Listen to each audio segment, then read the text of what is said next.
ओम शांति। आज 27 अक्टूबर 2025 के बाबा के मधुर महावाक्य सुनेंगे। बाबा बोले, मीठे बच्चे, नाजुकपना भी देह अभिमान है।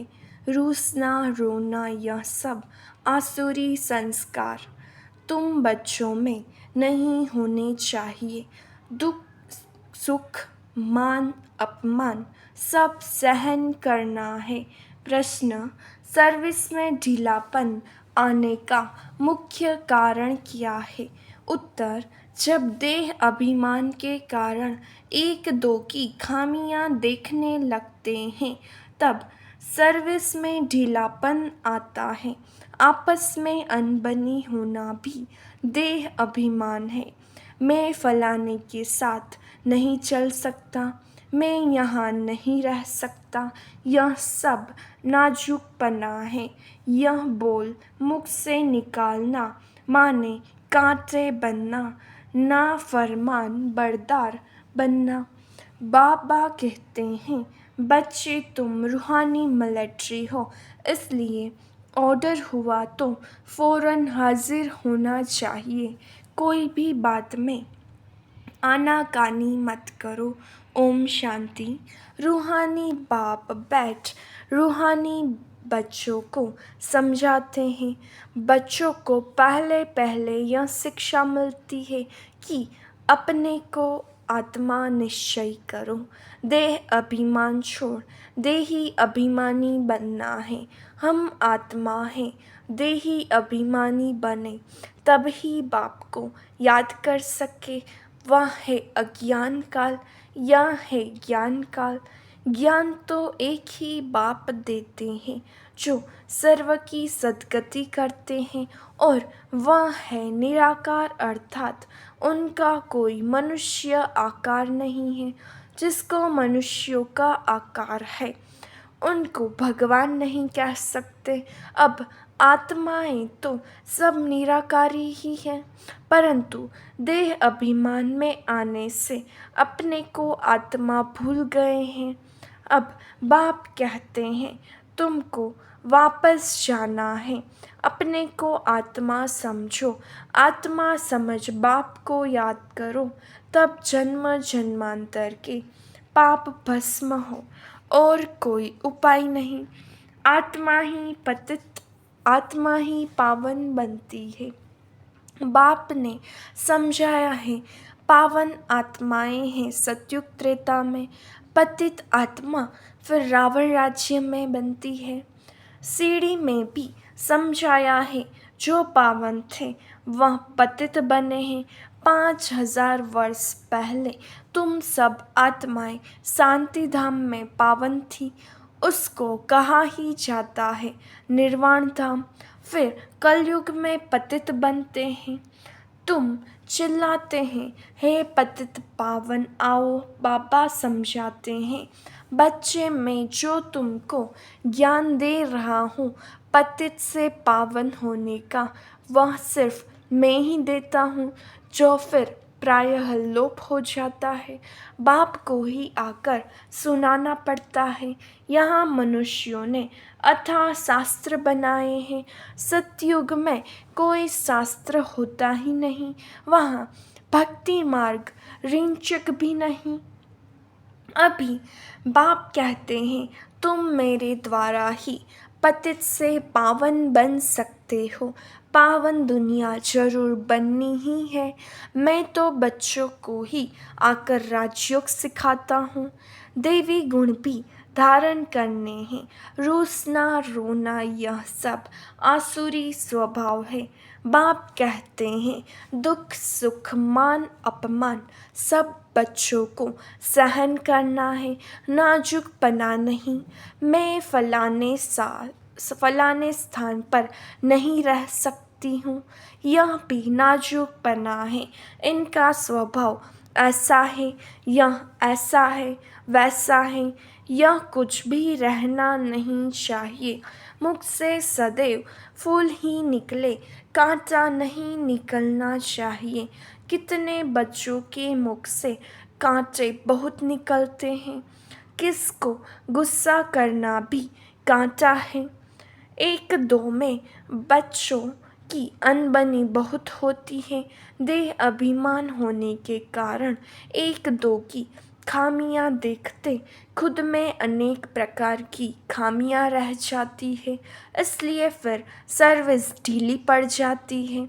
बाबा समझते हैं यह भी ड्रामा अनुसार होता है, सुधरना भी तो है। मिलिट्री के लोग जब लड़ाई में जाते हैं तो उन्हों का काम ही है दुश्मन से लड़ना। फ्लड्स होती हैं वहाँ, कुछ हंगामा हुआ तो भी बहुत मिलिट्री को बुलाते हैं। फिर मिलिट्री के लोग मजदूरों आदि का काम भी करने लग पड़ते हैं। गवर्नमेंट मिलिट्री को ऑर्डर करती है, यह मिट्टी सारी भरो, अगर कोई न आया तो गोली के मुंह में। गवर्नमेंट का ऑर्डर मानना ही पड़े। बाप कहते हैं तुम भी सर्विस के लिए बांधे हुए हो। बाप जहाँ भी सर्विस पर जाने के लिए बोले झट हाजिर होना चाहिए। नहीं माना तो मिलिट्री नहीं कहेंगे, वह फिर दिल पर नहीं चढ़ते। तुम बाप के मददगार हो, सबको पैगाम देने में। अब समझो कहाँ बड़ा म्यूज़ियम खोलते हैं। कहते हैं 10 माइल दूर है, सर्विस पर तो जाना पड़े ना। खर्चे का ख्याल थोड़े ही करना है। बड़े से बड़ी गवर्नमेंट बेहद के बाप का ऑर्डर मिलता है, जिसका राइट हैंड फिर धर्मराज है। उनकी श्रीमत पर न चलने से फिर गिर पड़ते हैं। श्रीमत कहती है अपनी आँखों को सिविल बनाओ, काम पर जीत पाने की हिम्मत रखनी चाहिए। बाबा का हुक्म है, अगर हम नहीं मानेंगे तो एकदम चकनाचूर हो जाएंगे। 21 जन्मों की राजाई में रोला पड़ जाएगा। बाप कहते हैं मुझे बच्चों के बिगड़ तो कोई भी कभी कोई जान न सके। कल पहले वाले ही आहिस्ते आहिस्ते निकलते रहेंगे। यह है बिल्कुल नई नई बातें। यह है गीता का युग, परंतु शास्त्रों में इस संगम युग का वर्णन नहीं है। गीता को ही द्वापर में ले गए हैं, लेकिन जब राजयोग सिखाया तो जरूर संगम होगा ना। परंतु किसकी भी बुद्धि में यह बातें नहीं है। अभी तुम्हें ज्ञान का नशा चढ़ा हुआ है, मनुष्यों को है भक्ति मार्ग का नशा। कहते हैं भगवान भी आ जाए तो भी हम भक्ति नहीं छोड़ेंगे। यह उत्थान और पतन की सीढ़ी बहुत अच्छी है, तो भी मनुष्यों की आंखें नहीं खुलती हैं। माया के नशे में एकदम चकनाचूर है। ज्ञान का नशा बहुत देरी से चढ़ता है। पहले तो दैवी गुण भी चाहिए। बाप का कोई भी ऑर्डर हुआ तो उसमें आनाकानी नहीं करनी है। यह मैं नहीं कर सकता हूँ, इसको कहा जाता है नाफरमान बरदार। श्रीमत मिलती है ऐसा ऐसा करना है तो समझना चाहिए कि शिव बाबा की श्रेष्ठ मत है। वह है ही सद्गति दाता। दाता कभी उल्टी मत नहीं देंगे। बाप कहते हैं मैं इनके बहुत जन्मों के अंत में प्रवेश करता हूँ। इनसे भी देखो लक्ष्मी उच्च चली जाती है। गायन भी फीमेल को आगे रखा जाता है। पहले लक्ष्मी फिर नारायण, यथा राजा रानी तथा प्रजा हो जाती है।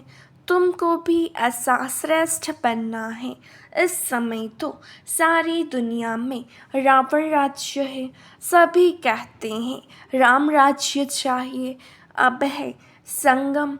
जब इन लक्ष्मी नारायण का राज्य था तो रावण राज्य नहीं था। फिर चेंज कैसे होती है यह कोई नहीं जानते। सभी घोर अंधियारे में हैं, समझते हैं कलयुग तो अभी छोटा बच्चा रेगड़ी पहन रहा है, तो मनुष्य और ही नींद में सोए हुए हैं।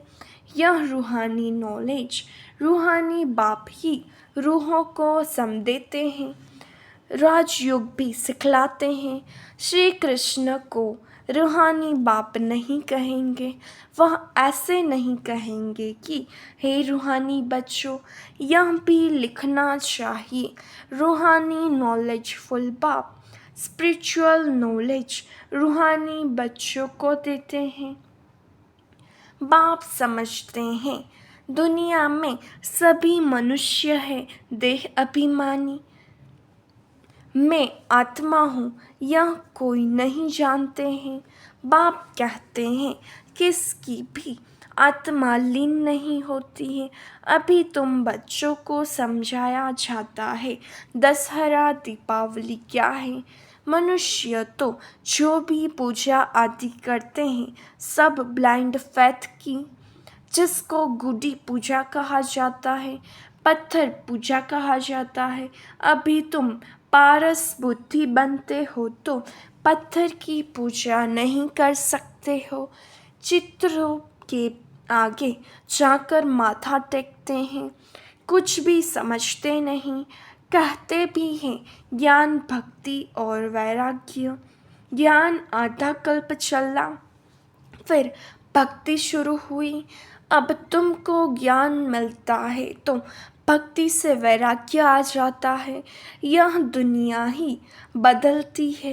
कलयुग में भक्ति है, सतयुग में भक्ति होती नहीं, वहाँ है ही पूज्य। बाप कहते हैं बच्चे तुम माथा क्यों टेकते हो। आधा कल्प तुमने माथा भी घिसाया, पैसे भी गवाए, मिला कुछ नहीं। माया ने एकदम माथा मोड़ लिया है, कंगाल बना दिया है। फिर बाप आकर सबका माथा ठीक कर देते हैं। अभी आहिस्ते आहिस्ते कुछ यूरोपियन लोग भी समझते हैं। बाबा ने समझाया है यह भारतवासी तो बिल्कुल तमोगुणी बन गए हैं। वह और धर्म वाले फिर भी पीछे आते हैं तो सुख भी थोड़ा दुख भी थोड़ा मिलता है। भारतवासियों को सुख बहुत तो दुख भी बहुत है। शुरू में ही कितने धनवान एकदम विश्व के मालिक होते हैं, और धर्म वाले कोई पहले थोड़े ही धनवान होते हैं। पीछे वृद्धि को पाते पाते अभी आकर धनवान हुए हैं।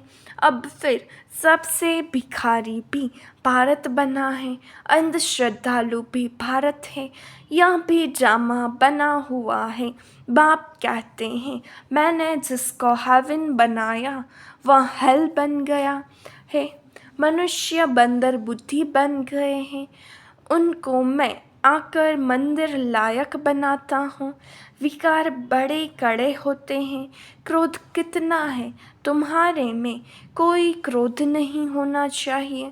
बिल्कुल मीठे शांत अति मीठे बनो।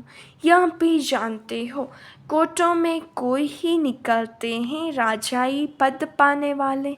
बाप कहते हैं मैं आया हूँ तुमको नर से नारायण बनाने। उसमें भी 8 रत्न मुख्य गाए जाते हैं। 8 रत्न और बीच में है बाप। 8 है पास विथ ऑनर्स। सो भी नंबरवार पुरुषार्थ अनुसार देह अभिमान को तोड़ने में बड़ी मेहनत लगती है। देह का भान बिल्कुल निकल जाए। कोई कोई पक्के ब्रह्म ज्ञानी जो होते हैं उन्हों का भी ऐसे होता है। बैठे बैठे देह का त्याग कर देते हैं, बैठे बैठे ऐसे शरीर छोड़ते हैं। वायुमंडल एकदम शांत हो जाता है और अक्सर करके प्रभात के शुद्ध समय पर शरीर छोड़ते हैं। रात को मनुष्य बहुत गंध करते हैं। सुबह को स्नान आदि करके भगवान भगवान कहने लगते हैं, पूजा करते हैं। बाप सब बातें समझाते रहते हैं। प्रदर्शनी आदि में भी पहले पहले तुम अल्फ का परिचय दो। पहले अल्फ और बे। बाप तो एक ही निराकार है। बाप रचयिता ही बैठ रचना के आदि मध्य अंत का ज्ञान समझाते हैं। वहीं बाप कहते हैं, मामेकम याद करो, देह के संबंध छोड़, अपने को आत्मा समझ। मामेकम याद करो, बाप का परिचय तुम देंगे, फिर किसको हिम्मत नहीं रहेगी प्रश्न उत्तर करने की। पहले बाप का निश्चय पक्का हो जाए तब बोलो। 84 जन्म ऐसे लिए जाते हैं। चक्र को समझ लिया, बाप को समझ लिया, फिर कोई प्रश्न उठेगा नहीं। बाप का परिचय देने बिगर बाकी तुम टिक टिक करते हो तो उसमें तुम्हारा टाइम बहुत वेस्ट हो जाता है। गले ही घुट जाते हैं। पहली पहली बात अल्फ की उठाओ। टिक टिक करने से समझ थोड़े ही सकते हैं। बिल्कुल सिंपल रीति और धीरे से बैठ समझाना चाहिए। जो देही अभिमानी होंगे वहीं अच्छा समझा सकेंगे। बड़े बड़े म्यूज़ियम में अच्छे अच्छे समझाने वालों को मदद देनी पड़े। थोड़ी रोज़ अपना सेंटर छोड़ मदद देने आ जाना है। पिछाड़ी में सेंटर संभालने कोई को बिठा दो।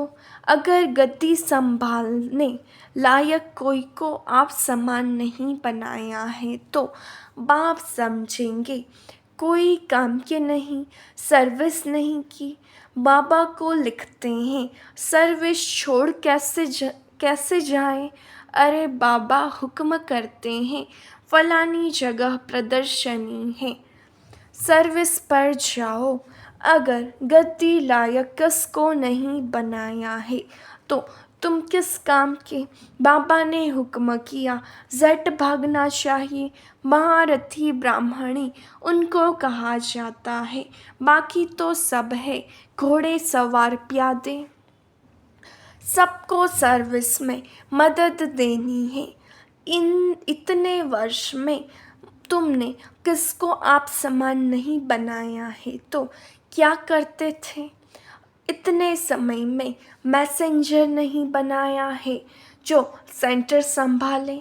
कैसे कैसे मनुष्य आते हैं जिनसे बात करने का भी अक्ल चाहिए। मुरली भी जरूर रोज पढ़नी है अथवा सुननी है। मुरली नहीं पढ़ी गोया एब्सेंट पड़ गई। तुम बच्चों को सारे विश्व पर घेराव डालना है। तुम सारे विश्व की सेवा करते हो ना। पतित दुनिया को पावन बनाना यह घेराव डालना है ना। सभी को मुक्ति जीवन मुक्ति धाम का रास्ता बताना है, दुख से छुड़ाना है। अच्छा, मीठे मीठे सिखिलते बच्चों प्रति माता पिता बाप दादा का याद प्यार और गुड मॉर्निंग। रूहानी बाप की रूहानी बच्चों को नमस्ते। हम रूहानी बच्चों की रूहानी बाप दादा को याद प्यार नमस्ते, गुड मॉर्निंग, ओम शांति। शुक्रिया बाबा, शुक्रिया। धारणा के लिए मुख्य सार। पहली पॉइंट, बहुत मीठे शांत अति मीठे स्वभाव का बनना है। कभी भी क्रोध नहीं करना है। अपनी आँखों को बहुत बहुत सिविल बनाना है। बाबा दूसरी पॉइंट, बाबा जो हुक्म करे उसे फौरन मानना है। सारे विश्व को पतित से पावन बनाने की सेवा करनी है, अर्थात घेराव डालना है। वरदान बाप की याद द्वारा असंतोष की परिस्थितियों में सदा सुख व संतोष की अनुभूति करने वाले महावीर भव। सदा बाप की याद में रहने वाले हर परिस्थिति में सदा संतुष्ट रहते हैं, क्योंकि नॉलेज की शक्ति के आधार पर पहाड़ माफिक परिस्थिति भी राय अनुभव होती है। राय अर्थात कुछ नहीं, चाहे परिस्थिति असंतोष की हो, दुख की घटना हो, लेकिन दुख की परिस्थिति में सुख की स्थिति रहे, तब कहेंगे महावीर। कुछ भी हो जाए, नथिंग न्यू के साथ साथ बाप की स्मृति से सदा एक रस स्थिति रह सकती है। फिर दुख अशांति की लहर भी नहीं आएगी। स्लोगन अपना देवी स्वरूप सदा स्मृति में रहे तो कोई की भी व्यर्थ नजर नहीं जा सकती। अव्यक्त इशारे स्वयं और सर्व के प्रति मनसा द्वारा योग की शक्तियों का प्रयोग करो। जैसे साइंस की शक्ति का प्रयोग लाइट के आधार पर होता है, अगर कंप्यूटर भी चलता है तो कंप्यूटर माइट है, लेकिन आधार लाइट है। ऐसे आपके साइलेंस की शक्ति का भी आधार लाइट है।